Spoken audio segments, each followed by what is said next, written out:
So I want to give an update on swapping a Ej205 into a 2.5 RS.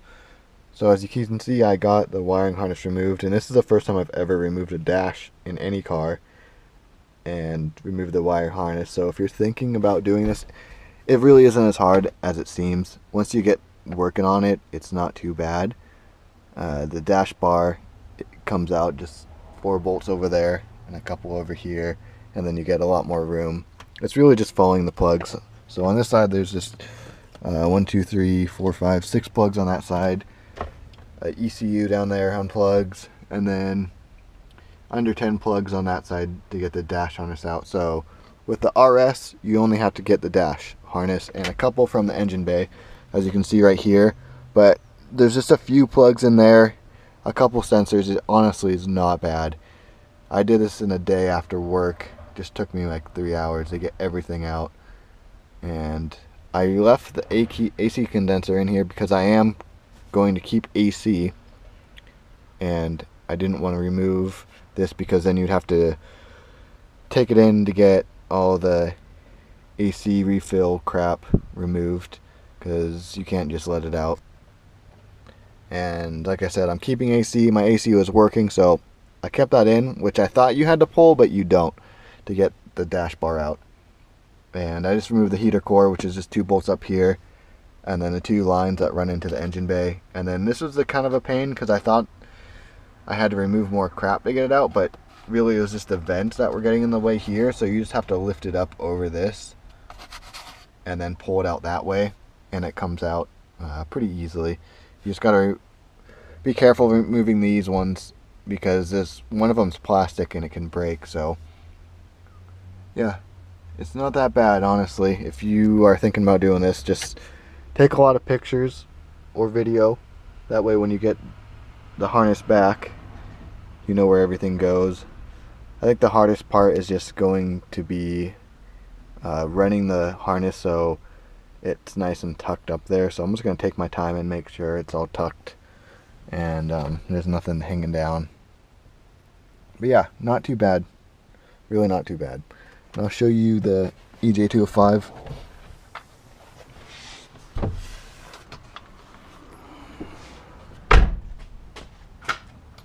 So what I'm doing on the Ej205 right now is just the valve cover gaskets. The passenger side was leaking a little bit. As you can see, there was some oil down here. I cleaned it off, but it was leaking at, I think, right here. So I'm cleaning everything off, getting it prepped for new gaskets, and I'm also going to put new spark plugs in it. But other than that, I'm really not going to mess with this engine too much. I don't want to do anything major on it because I know it was running and driving when I pulled it, and the timing belt and water pump were recently done. I have the receipt for that, so I know that it was done. So I'm not going to do the timing belt because it was just done, so there's really no need. I took off the cover and it looks in really good shape. So what else about this thing? Yeah, so I'm just cleaning it up some. Like I said, I don't want to do too much to it just because I know it was running, and I'd rather get it in the car and make sure I can actually hook everything up and get the engine running in this car before dumping a crap ton of money into, rebuilding that thing. If I don't even know if I can get this in, which shouldn't be too bad, but you never know, could run into snag. So the next plans for these is finish this up, and I'm just waiting on the harness from iWire. I sent it out a couple days ago, and I did the rushed service, so it should be here hopefully by next weekend. If not, next 2 weeks it should be here. And then I still got to pull this engine out, which I'm going to start on tomorrow.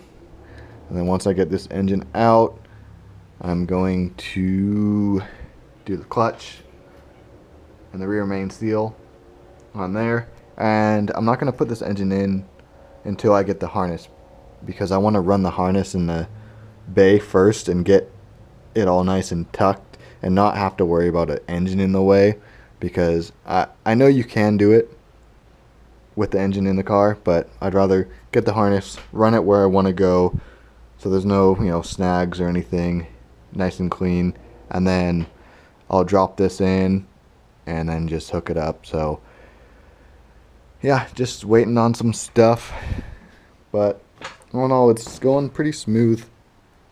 This is the first time I've done this, so if you're thinking about doing it, it's really not too bad once you dive into it. It's kind of scary at first, but you just gotta do it step by step, take your time, take a lot of pictures. Pictures help. That way you kind of know where everything goes. And yeah, so here's an update on it. Like I said, I'll just waiting on some stuff. I'm going to get everything ready, get the engine bay cleaned up once I get the engine out, and then kind of go from there.